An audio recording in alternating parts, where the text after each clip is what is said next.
Imagine this. Britain faces yet another immigration crisis, yet another promise of change, and yet another new Home Secretary, Shabana Mahmood, introduced by Labour with all the media fanfare of being tough on immigration.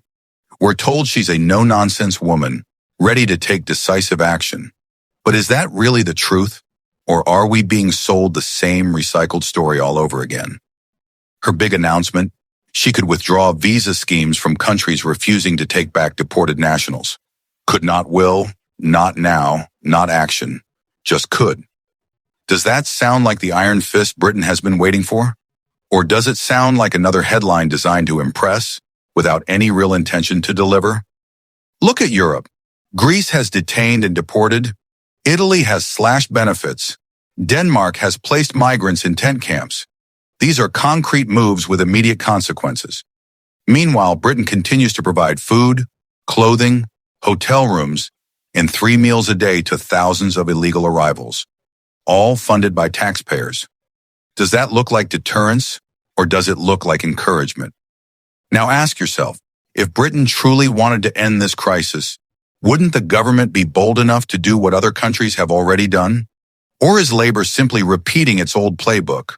Loud promises, polished press briefings, and no delivery. And let's not forget who Shabana Mahmood is. This is the same woman who once claimed that people flying the English flag in her area were usually the EDL, white male and bad people. Think about that. The very person now in charge of protecting Britain's borders once implied that the national flag itself carried racist undertones. How much confidence does that inspire? If she sees the English flag as tainted, can she really defend British sovereignty with strength and conviction? Here's another question.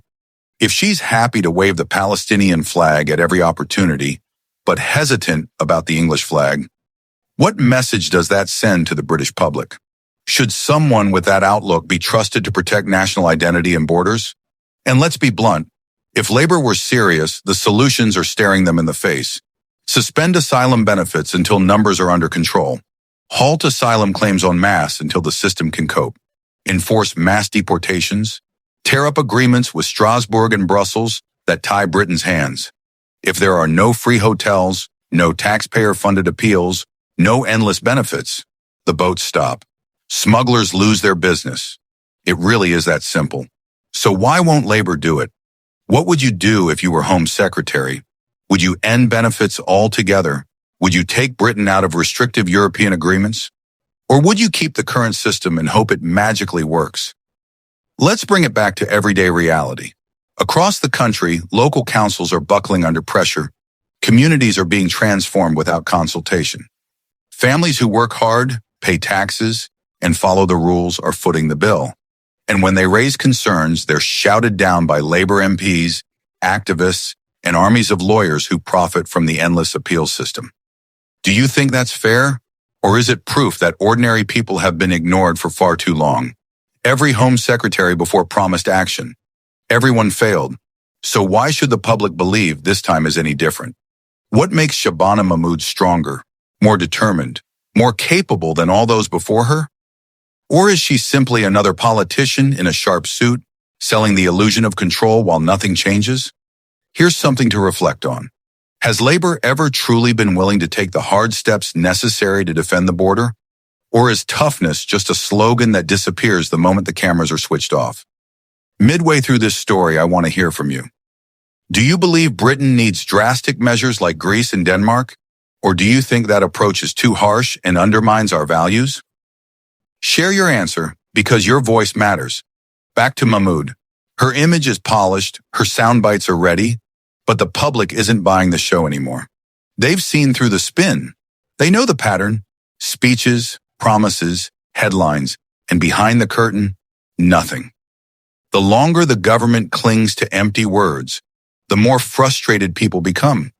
Now think about this. If Britain continues feeding, housing, and funding thousands of arrivals without firm consequences, what message travels across the channel?